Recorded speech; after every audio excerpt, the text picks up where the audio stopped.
Coba dicek ya, yang tinggal kelas, yang underdog gitu ya, yang peringkat-peringkat bawah gitu. Hari ini gimana hasilnya gitu ya? Apakah dia ternyata sukses ya, kelihatan jadi orang gitu ya? Apa dulunya bukan orang gitu ya? Atau mungkin yang juara-juara satu gitu. Coba lihat gitu. Rata-rata ada kejadian yang menarik ternyata. Mereka mungkin biasa saja atau cenderung berat di sekolahnya, apalagi sekolah unggulan gitu ya. Tapi hari ini sepertinya dia jadi lebih baik kehidupannya.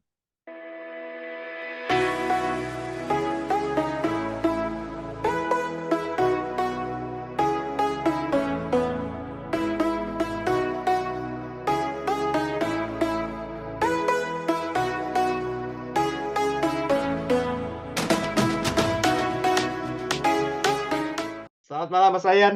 Selamat malam Mas Darius, selamat malam kepada smart listeners dimanapun Anda berada. Ini kenapa tiba-tiba pendidikan tinggi kayak saya ini mengendorse atau mau ngasih gong selanjutnya nih? Kita Ini curiga. mau ngasih gong selanjutnya sebenarnya sih Mas Ayan. Cuman teasingnya harus gitu gitu kayaknya ya. Oke, siap. Tapi saya bingung loh, kenapa orang dibilang sama punya pendidikan tinggi, orang kaya raya, punya usaha banyak, kok malah ketawa? Bukannya Alhamdulillah, syukur gitu. Amin, amin, amin, amin. Kalau gitu Ah, amin. gitu, harusnya gitu Ya, kan ya. iya, Tapi iya, iya. kenapa dirimu malah ketawa? Apa yang menarik dari ketawaannya ini? Apakah memang ngerasa pendidikan, sorry itu saya nggak terlalu tinggi, tapi hokinya bagus? Ini nebak-nebak loh, bukan asumsi loh. Apa memang ya pendidikannya biasa-biasa aja, tapi Ya, memang hoki garis hidupnya bisa kaya? Kan ada orang kayak begitu. ya, ya, ya, ya. Ya, ini Aduh, menarik saya ya. aja nggak lulus SD nih, tapi Tuhan kasih Ya, saya keberkahan, saya bisa kaya raya kok. Banyak orang yang kayak gitu. Walaupun ya, kita nggak boleh sebut siapa mereka gitu ya. ya, Nah, hari ini kita akan bahas pendidikan versus kekayaan. Apa ya. sih yang menarik dari tema ini, Mas Ayan?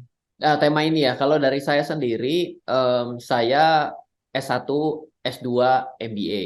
Jadi Ah, eh, Master Bisnis terakhir diambil pas pandemi. oke. Lalu saat ini lagi ambil program PhD. Wow. Jadi kalau ditanyakan ke Ryan sendiri Hmm, bahwa pendidikan itu seperti apa, kita tidak ngomongin mengenai kekayaan terlebih dahulu lah, kita kesampingkan ya. oke. Pendidikan buat saya itu sesuatu yang sangat sangat penting dan sebenarnya bagi saya pendidikan itu adalah jalan pintas, shortcut. Oke. Jadi jalan pintas atau shortcut kemana? Shortcut untuk menguasai sesuatu. Hmm, Cuma hmm. kalau kita flashback ya, saya tidak tahu smart listener juga mungkin punya pendidikan bermacam-macam ya latar belakang akademinya gitu ya.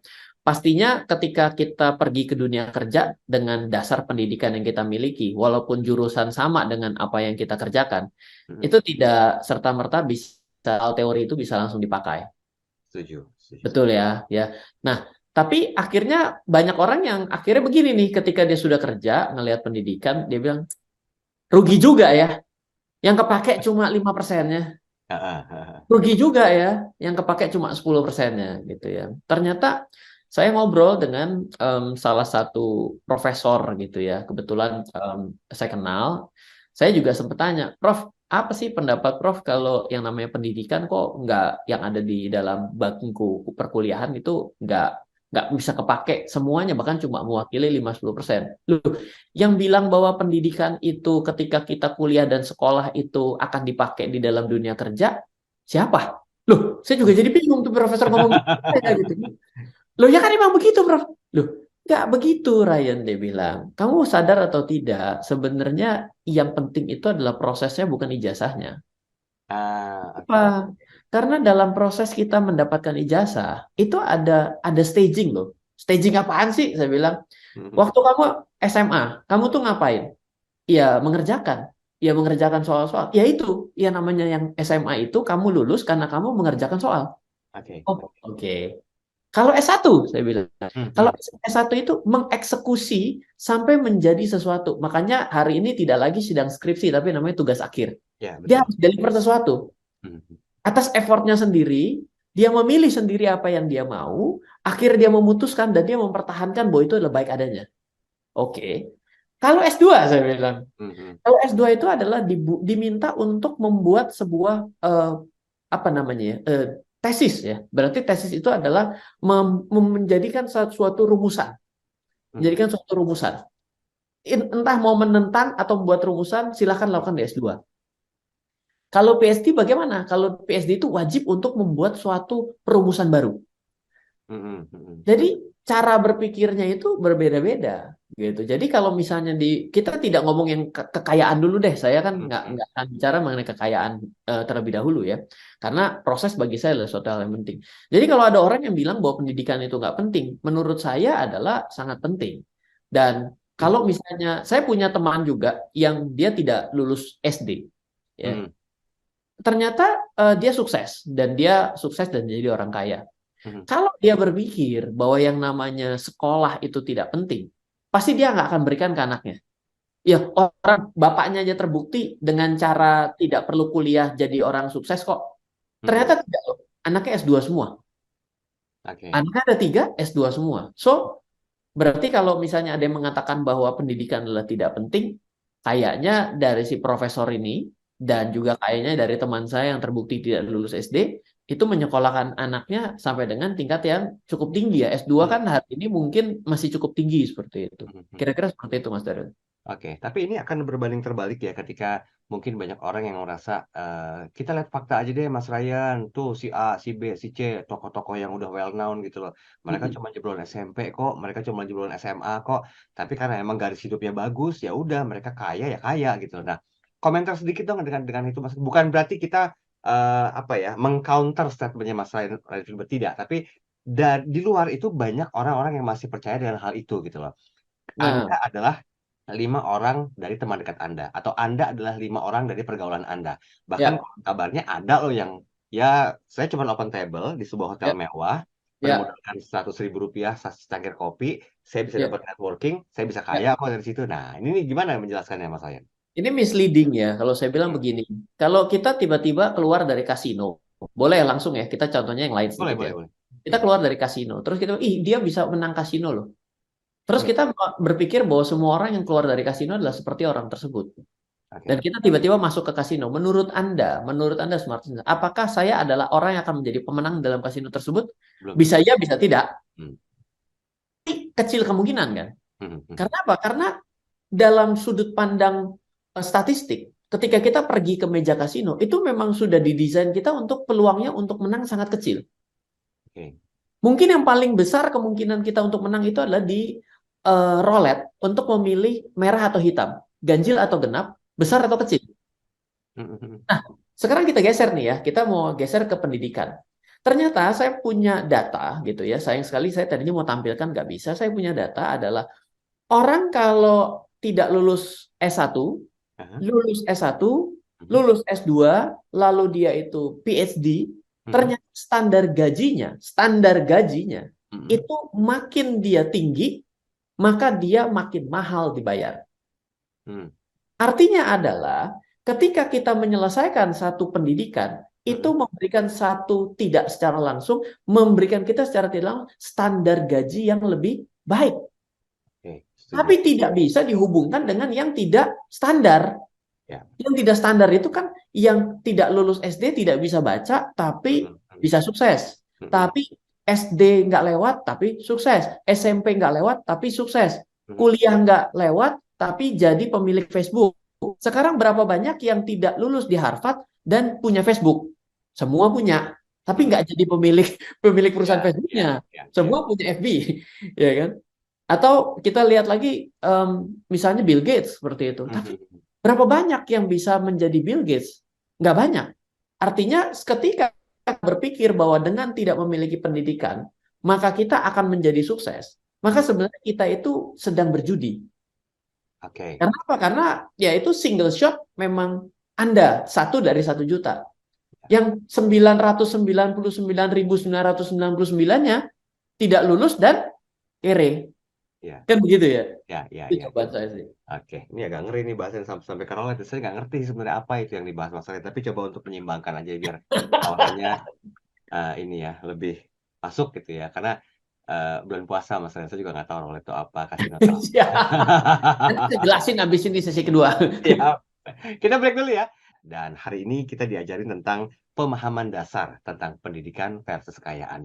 Agak-agak kontra juga ya, mungkin bagi Anda yang ngerasa, loh selama ini Mas Ryan kasih kita edukasi loh tentang how to invest, memahami tentang seluk-beluk pasar seperti apa. Itu kan bagian dari pendidikan. Faktanya, belum banyak juga orang yang kaya dari investasi.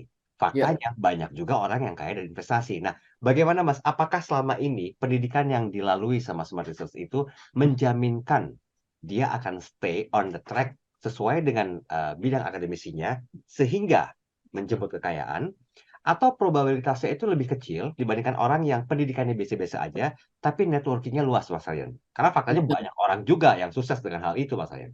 Ya, oke. Nah, gini, em, kalau kita perhatikan ya, hari ini mungkin jadi sebuah tuh statistik sederhana buat kita, Mm-mm. smart listener. Ya. Coba cek teman-teman alumni sekolah Anda atau Mm-mm. alumni kuliah Anda Mm-mm. hari ini, mungkin kalau udah yang 15 tahun seperti saya yang sudah sekolahnya 10 atau 15 tahun yang lalu, terasa tua sekali saya gitu ya. Iya, emang sih. Ya, gituin dong. Ya enggak, maksudnya ya memang begitu adanya gitu loh maksud saya. Coba dicek ya, yang em, tinggal kelas, yang underdog gitu ya, yang peringkat-peringkat bawah gitu. Hari ini gimana hasilnya gitu ya? Apakah dia ternyata sukses ya, kelihatan jadi orang gitu ya? Apa dulunya bukan orang gitu ya? Atau mungkin yang juara-juara satu gitu. Coba lihat gitu. Rata-rata ada kejadian yang menarik ternyata. Mereka mungkin biasa saja atau cenderung berat di sekolahnya, apalagi sekolah unggulan gitu ya. Tapi hari ini sepertinya dia jadi lebih baik kehidupannya. Oke, ada. Nah, ada dan ternyata beberapa dalam setiap angkatan selalu ada seperti itu. Yes. Lalu apakah kita akan bilang gini, oh saya kok yang dapat juara satu, yang juara umum kok ternyata gitu-gitu doang. Nah, ini ada pendidikan, yang satu lagi ada mental di sini. Beda nih. Ini jadi ada jembatannya, ada pendidikan, ada mental gitu. Pendidikannya bagus, Oke. tapi mentalnya nggak bagus kalau menurut saya. Hmm. Kenapa? Karena orang yang terbiasa juara, juara satu, juara dua, juara tiga, gitu ya, Hmm. dia itu terlanjur menjadi safety player. Oke. Dia menjadi safety player, jadi dia itu mau hidupnya aman, nyaman saja. Hmm. Tidak akan mau mengambil hal yang terlalu beresiko tinggi. Kenapa? Karena otaknya pinter. Dia Hmm. bisa melihat segala jenis aspek resiko, yang mana di dunia ini keputusan apa sih yang tidak ada resikonya? Yes. Semakin tinggi resiko, maka reward akan semakin tinggi. Oke. Itu ada dalam teori investasi dan ada dalam teori kehidupan kita. Semakin rendah resiko, semakin rendah rewardnya. Orang yang pintar itu ketika ditawari sebuah hal, dia akan bilang, tapi kan begini, tapi kan begitu, begini, begini. Akhirnya dia akan memilih jalur yang biasa saja. Makanya hidupnya biasa. Tapi untuk orang-orang yang tertinggal di sekolah, dia udah terbiasa nggak naik kelas sampai 3 kali, bahkan ada teman saya gitu. Hmm. Hari ini jadi loh. Nah, kenapa dia bisa jadi? Karena dia tidak takut dengan kegagalan. Hmm. Dia tidak takut menerima resiko. Karena bagi dia, nggak apa-apa lah. Udah 3 kali nggak naik kelas, tambah satu gagal, emang kenapa? Nothing buat dia, karena mentalnya kuat. Tapi bagi yang pintar, itu tidak mengambil mental tersebut. Hmm. Saya bukan orang yang, saya SMP jangan ditanya, preman sekolah, jelek. Kelihatan. SMA saya juara umum. Wow. Tapi saya berandalan. Juara umum suka bolos gitu ya. Juara umum berandalan banget deh gitu ya. Hmm. Pokoknya setiap kali event keluar sekolah apapun kita selalu ikut ya. Dan ya pulang bawa piala gitu kan ya pada saat itu gitu. Nah, saya mengambil angle yang berbeda. Saya harus pintar dan saya harus quote unquote nakal. Kenapa? Karena ketika nakal itu kita berarti ngambil resiko. Ketika kita ngambil resiko, berarti ada kenikmatan yang akan kita petik di sana, ataupun kegagalan tertinggi yang akan kita raih. Buat saya nggak masalah. Jadi, mental dan pendidikan itu, andaikan bisa kita tingkatkan bersamaan, itu akan membuat kita menjadi kemungkinan berhasil lebih tinggi. Kenapa? Karena kita sudah punya modal kalkulasi yang bagus, ditambah dengan mental yang berani, itu akan jadi bagus. Tapi yang repot adalah ketika kita punya IQ yang bagus, EQ kita nggak bagus. Kita jadi orang yang pengecut. Kita nggak berani menerima resiko. Lah kenapa umur 20 tahun tidak berani untuk berinvestasi? Loh, saya takut rugi. Rugimu apa? Orang duitmu sedikit kok. Kecuali duit bapaknya. Kalau duit bapaknya juga resikomu sedikit karena bapakmu kaya toh. Ya, ya, ya, ya. Iya kan? Jadi kita harus bisa menekan hal ini. Jadi kalau saya sih menganggap bahwa pendidikan adalah investasi. Oke. Tapi lain daripada itu tetap bottom line-nya sama dengan kita berinvestasi keuangan, itu adalah mentalnya kita jelek. Pada saat kondisi bumi gonjang-ganjing nih, seperti pada saat ini, perbankan setiap bulan kok kayaknya ada yang bangkrut di Amerika, Betul. berita buruk kok datang terus gitu ya. Ke Mhm. startup pada kagak kagak ada yang nambah karyawan tapi PHK mulu gitu. Ada yang perusahaan BUMN tapi gagal bayar masuk PKPU. Wah, ini kita takut nih, kita jangan investasi. Nah, Hmm. logikanya jadi mental ciut gitu. Coba kalau nggak percaya rekam untuk siaran malam hari ini, coba ditonton 5 tahun lagi atau 10 tahun yang lagi, Mhm. lihat deh kondisinya. Itu ketika mengalami kenaikan, orang yang ngambil keputusan hasilnya akan jadi lebih senang apa lebih sedih. Boleh dites seperti itu. Oke, jadi 5 tahun ke depan tonton siaran ini saya masih terlihat muda ya. Ah, Rekam siap. 5 tahun Mudah yang terus lalu kan. gitu ya. Kayak gitu kan ada tarik tarik benang ya kan Iya, segala iya, macam ya kan. iya. Lagi pula kan videonya kan direkam 5 tahun yang lalu, jadi terlihat masih muda ya. Mas, gini Mas, saya tertarik untuk Ya. mengomentari sedikit masalah mental ya, yang ada di posisi bagian tengah gitu ya. Nah, kan kalau orang-orang yang mungkin tadi safety player, mereka-mereka yang cerdas dan juga pintar, mereka kan mampu melihat peluang ke depan, menganalisa, wah kalau saya begini, jangan deh, takutnya nanti begini gitu loh. Sehingga mentalnya terbentuk dengan manja. Udah di sini aja, ikutin alurnya. Lain dengan anak-anak yang mungkin dirasa ya nakal dalam tanda petik, mereka siap terima resiko, gagal tuh menurut mereka biasa sehingga mentalnya terbentuk. Nah, apa hubungannya dengan networking, Mas? Karena konon kabarnya faktor penentu kekayaan juga tergantung dari bagaimana dengan siapa mereka bergaul. Itu kan identik dengan networking, Mas Ryan. Komentar Mas Ryan bagaimana? Iya, orang ngerasa pintar ya, orang yang memiliki pendidikan cukup tinggi gitu ya. Dia Mhm, akan merasa bahwa dia dia cukup untuk tidak bertemu dengan banyak pihak. Coba mhm, diingat-ingat ya, orang-orang yang memiliki yang peringkat-peringkat atas biasanya mhm, itu cenderung introvert ya. Artinya dia cenderung menyendiri gitu. Dia akan susah untuk bergaul seperti itu. setuju. Nah, kalau kita melihat namanya networking ya, karena ada orang bilang begini ya, kunci dasar itu ada 3 dia bilang. Mhm, Kalau orang orang pintar mhm, itu biasa kalah sama orang yang bekerja keras. ya, Orang yang bekerja keras itu akhirnya kalah sama orang hoki. mhm, mhm. Nah, tapi ternyata ada elemen keempat. Orang pintar, orang bekerja keras sama orang hoki sama orang dalam. Orang dalam itu sebenarnya quote unquote sebenarnya adalah networking. Heeh, heeh, Kenapa? Orang pintar itu dia menghindari networking karena dia introvert yang pertama menurut heeh, saya. heeh. Yang kedua bagi dia eh, dia takut untuk ditolak. Coba Ah, kita mau oke. kenalan sama orang ya. Kalau kita mau Mhm, kenalan sama orang, kita pasti takut untuk ditolak, bener nggak? enggak. Enggak. Oh, itu berarti ciri-ciri makanya ini sukses nih Mas Daryl ini sukses gitu. Enggak, saya kalau mau kenalan pasti deal terus gitu loh. Iya, tapi ada orang yang, aduh kak, nanti dia misalnya bilang, sorry ya saya nggak mau kenalan sama kamu. Dia ada imajinasi-imajinasi seperti itu.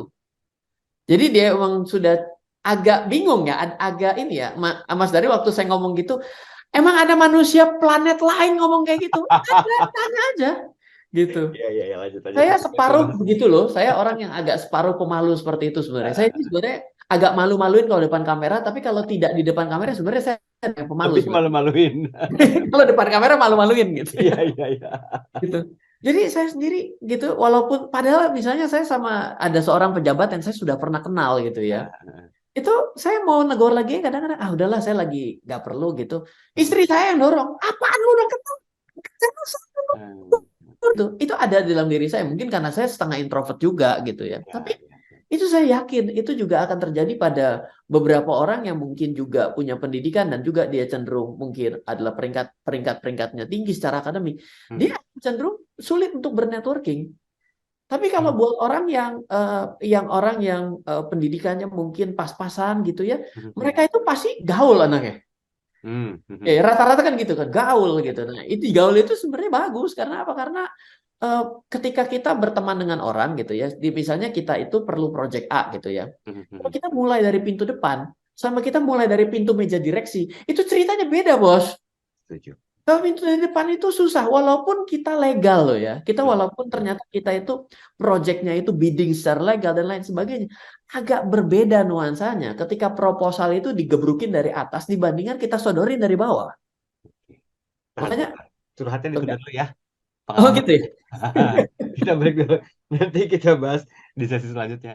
kita masih bicara masalah pendidikan versus kekayaan. Ini masih blunder ya bahasan kita ya. Karena banyak orang yang berprinsip, "Ah, udahlah nggak usah sekolah tinggi-tinggi lah. Kalau emang garisnya kaya bakal kaya. Udahlah nggak usah sekolah tinggi-tinggi lah. Tuh lihat tuh om kamu tuh yang ini ya, bla bla segala macam." Sehingga itu akhirnya menjadi sebuah pembenaran dalam diri.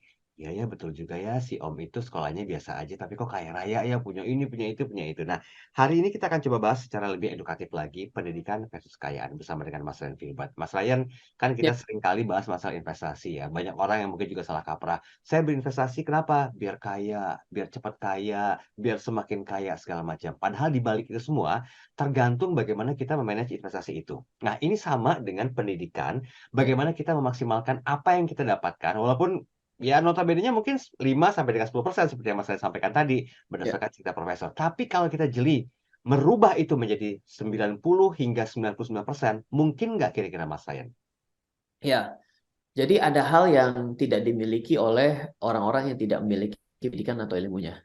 Oke. Mereka cenderung spekulatif. Mhm. Kalau mereka jadi, mereka akan jadi. Kalau mereka nggak jadi, ya mereka memang sebelumnya juga nggak jadi. Mhm Hanya mhm. mereka berani melakukan. Oke. Mereka kalau jadi. Karena kan spekulatif kan begitu dong. Yes. Cacing naga-naga gitu Mhm ya. Sedangkan kalau orang yang punya kalkulasi, orangnya pintar gitu ya, mhm. mereka ya nggak jadi, mereka akan jadi nggak ya, jadi di tengah saja.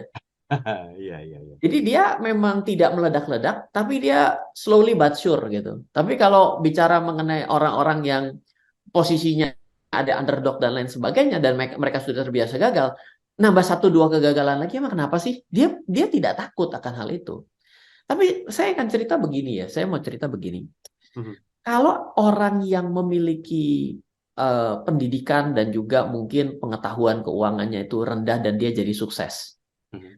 biasanya generasi selanjutnya itu tidak bisa diajarkan untuk sukses. Setuju. Akhirnya generasi selanjutnya itu malah jadi cuma terima hasil kekayaan orang tuanya. Orang tuanya pun sebenarnya tidak bisa mengajarkan bagaimana caranya anaknya untuk sukses Mhm selain mengikuti atau melanjutkan kekayaan orang tuanya. mhm mhm. Kenapa? Lu orang dapatnya hoki-hokian kok. Mmm, Gimana bisa diajarin? Kamu mhm. gimana caranya bisa ke situ? Gak tahu saya hoki. Nggak ada pathway-nya. Iya. Tapi ketika kita bisa memiliki sebuah pathway, contoh pathway gini. Ryan kalau gitu ngomong langsung straight to the point. Pathway kesan dalam berinvestasi. Gampang jawabannya adalah disiplin berinvestasi, Mhm. selalu punya uang dalam keadaan apapun, lalu dalam keadaan apapun harus tetap berinvestasi. Yang keempat, kalau semakin buruk harus semakin dibeli. Mau diulang? Paham Paham ya? Gak usah diulang. Tinggal paham. di play ulang. Mhm. Omongannya pernah berubah loh Mas Daril. Mas Oke, Daril pernah ketemu saya dari Geraha Mandiri kalau nggak salah ya. betul. Statement saya sama sampai hari ini loh. Yes. Tapi Itu asik kamu sudah, diulang ya. iya. Iya. Jadi kalau kita bisa lakukan itu pasti jalan, pasti jadi. Seperti itu. Itu pathway. Heeh heeh. Tapi kalau ada orang yang hari ini sukses investasinya tapi karena hoki, Heeh. Gina kemarin kamu bisa begitu, ya gitu. Oh ya gitu. Ya ya dia nggak tahu caranya. Bedanya apa? Gue punya ilmunya. Mmm, Dan saya bisa memberitahukan kepada orang lain. Karena saya ada dasar pendidikannya, saya ada dasar risetnya, dan mhm. saya ada keberaniannya. Mmm, Saya tidak menyatakan bahwa saya adalah orang yang berhasil. Berhasil itu bisa dinyatakan oleh orang lain. Tapi setuju. saya bilang bahwa apa pentingnya ketika saya memiliki pendidikannya? Satu, saya bisa mengajarkan kepada orang lain. Dua, Mhm yang paling penting saya bisa ajarkan kepada anak saya. mhm mhm. Yang ketiga, sesial-sialnya saya tidak bisa uang karena sesuatu hal, saya tetap bisa menjadi seorang pengajar. Boleh dibilang seperti itu, karena ada dasar ilmunya. Mhm. Ilmu itu berharga loh buat kita dan buat orang lain. Apalagi menularkannya kepada orang lain ya, yang itu Betul, kita tidak tahu ya. Oke. betul, karena membagikan ilmu itu adalah ibadah dan Mhm. doa bagi umat yang beragama Muslim itu. Salah satu rekan saya bilang, yang namanya kenapa kamu kelihatannya lebih muda, Ray? Dia bilang gitu. Kalau Wah, dia bilang gue lebih tua, nggak apa-apa. nggak mungkin. Itu isu itu. Isu, enggak isu, enggak bisa. Karena kamu ngajarin orang dan ketika ilmu itu dilakukan oleh orang lain, itu sebenarnya doa yang mengalir buat kamu. Setuju. Katanya, tapi Iya iya. Saya rasa Karena sesuatu yang bermanfaat itu ketika orang pemberi manfaat itu sudah tidak ada, pahalanya masih akan terus mengalir, Mas Ryan. betul, betul, betul seperti itu. Jadi nggak ada salahnya sebenarnya ada ilmunya. Karena kalau kita nggak ada ilmunya, kita mau kasih tahu ke orang, kita juga bingung. Kenapa kamu? Saya juga bingung kenapa ya tiba-tiba kebeginilah Mas, agak bolong. iya, tanpa kita sadari, atau mungkin kita sadari dengan sengaja ya, malam ini juga kita memberikan sebuah pendidikan, Mas. Iya. Memberikan edukasi gitu loh. Agar apa? Agar orang menemukan pintu gerbang menuju sebuah kekayaan, walaupun tidak, tapi mereka punya gitu loh, Mas Ryan. Nah, begini, saya mau cerita satu ya. Saya jadi cerita Nah, satu lagi. Sebenarnya ya, pendidikan yang bagus, pendidikan yang bagus itu biasanya ada datang dari sekolah yang mahal. hmm, Karena fasilitas yang tinggi, betul? ya, ya, Fasilitas lengkap. Jangan lupa juga pendidikan yang bagus pasti mahal, fasilitasnya lengkap. Biasanya yang masuk juga selektif. yes. Begitu selektif di dalamnya juga networkingnya kuat-kuat. Hmm, hmm, Jadi balik lagi kan, ketika kita bersekolah, kita upayakan sekolah yang bagus, pendidikan yang mahal, yang masuk selektif, maka secara tidak langsung networkingnya juga bagus-bagus.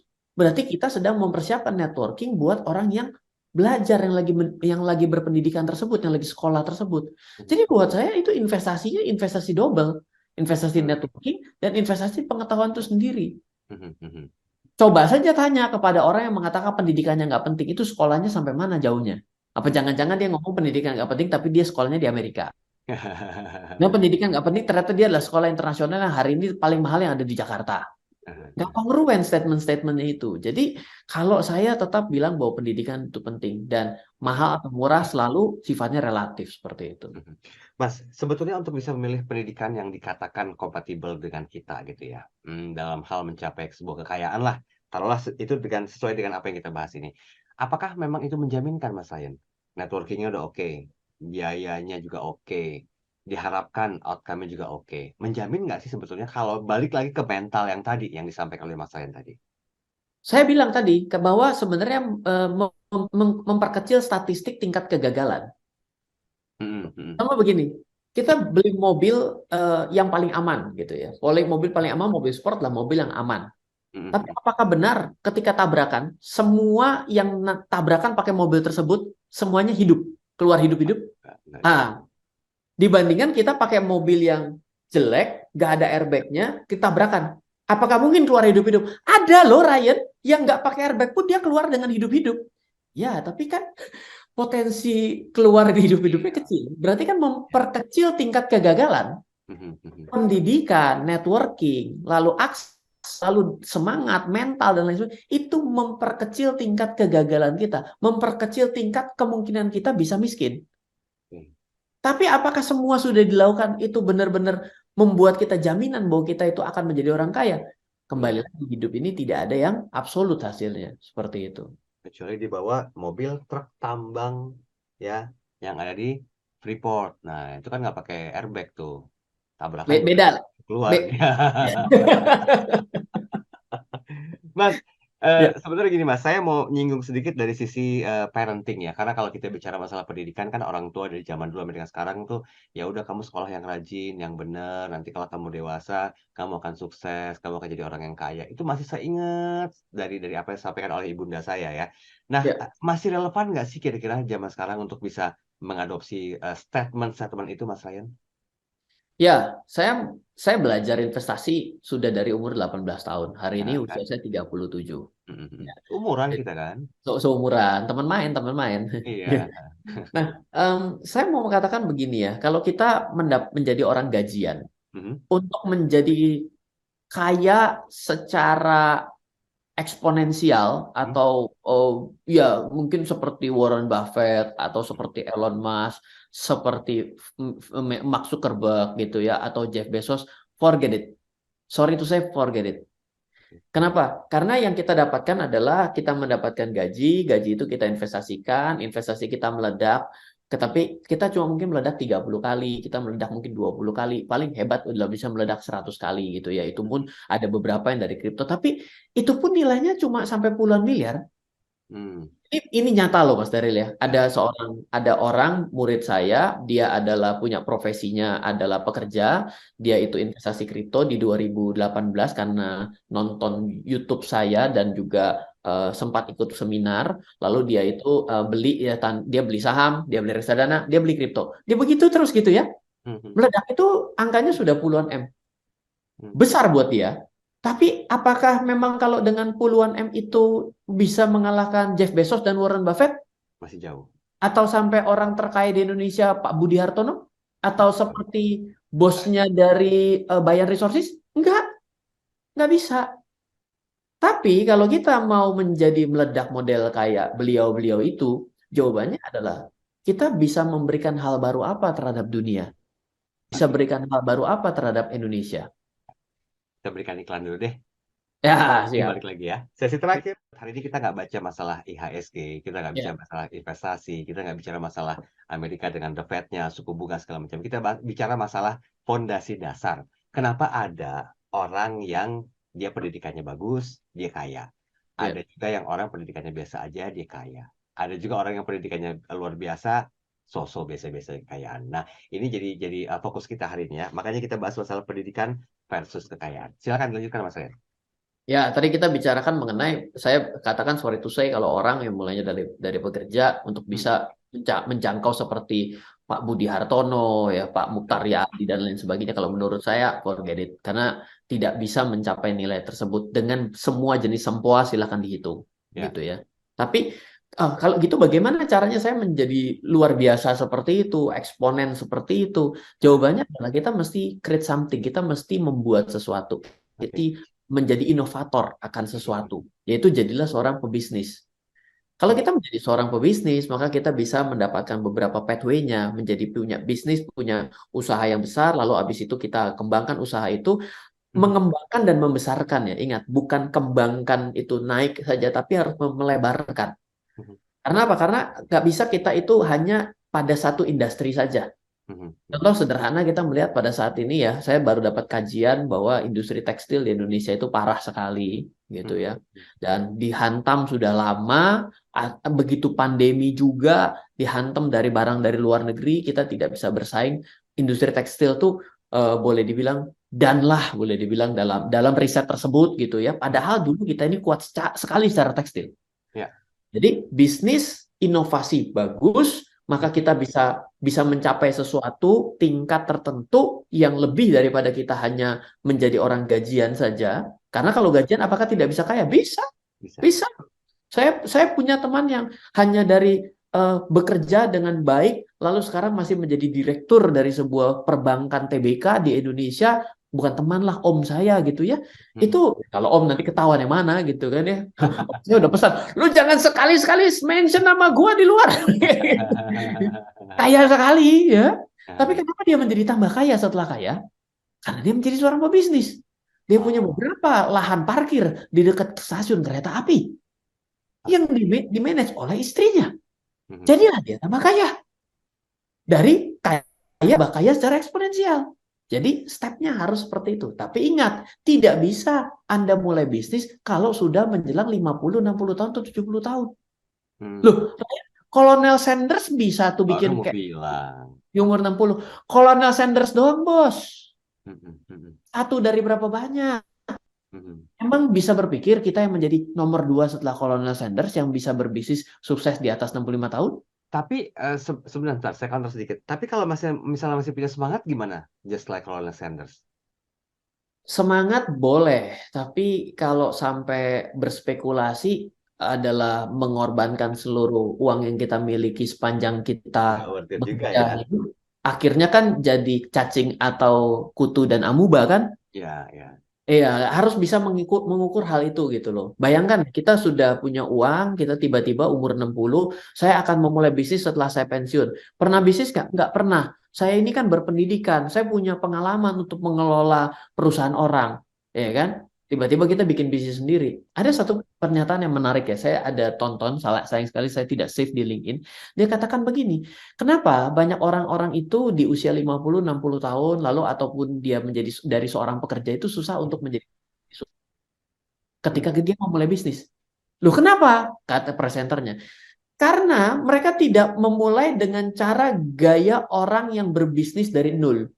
Mereka sudah masuk di suatu lingkungan kerja yang bagus, ruang kerja yang bagus, Mhm, meja yang rapi, sekretaris yang cantik, mhm. fasilitas yang oke. Jadi imajinasinya ketika dia mau memulai bisnis, dia harus siapkan ruang kantor yang bagus, sekretaris, meja yang oke, ya, tampilan interior yang bagus. Padahal orang-orang yang sukses di dunia itu mulainya dari garasi rumahnya.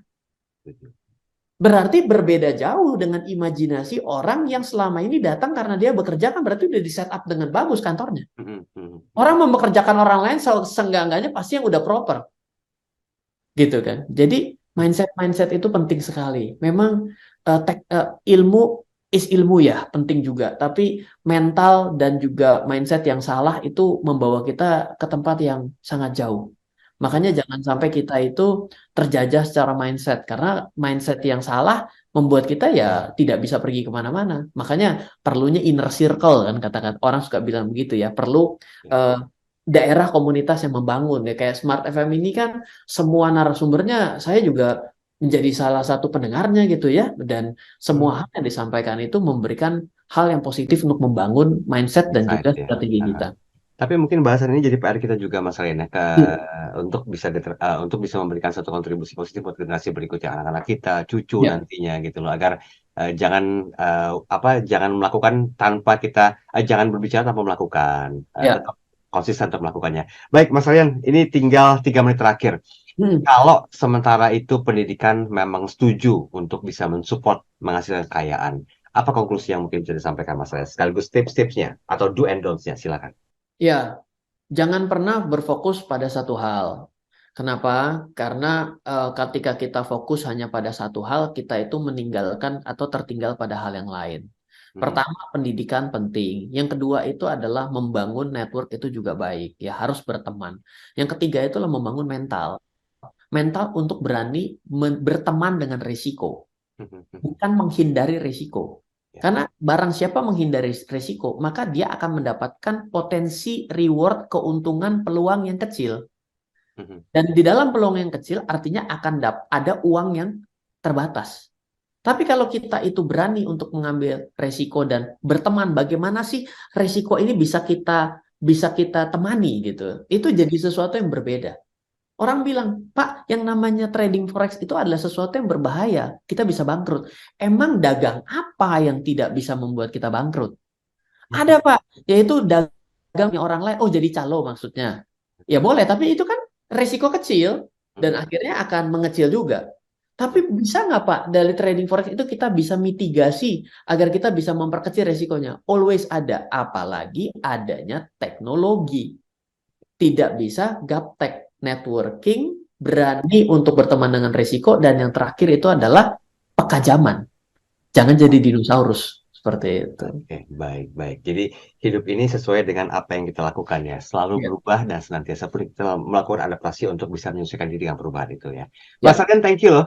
Hari ini sama-sama. sebenarnya bukan bukan apa sih ya, bukannya bahas masalah investasi, tapi lebih ke insight ya, Mas Aryan ya. Yes. Semoga apa yang disampaikan Mas Aryan ini 5 tahun ke depan ini masih aplikatif untuk digunakan. Apalagi ini berhubungan dengan apa yang saya katakan tadi, ini PR buat kita bersama meneruskan apa yang kita tahu kepada putra-putri, cucu, bahkan ya, sampai generasi-generasi kita berikutnya. Sehat-sehat selalu Mas Sayan. Terima kasih banyak. Sama-sama.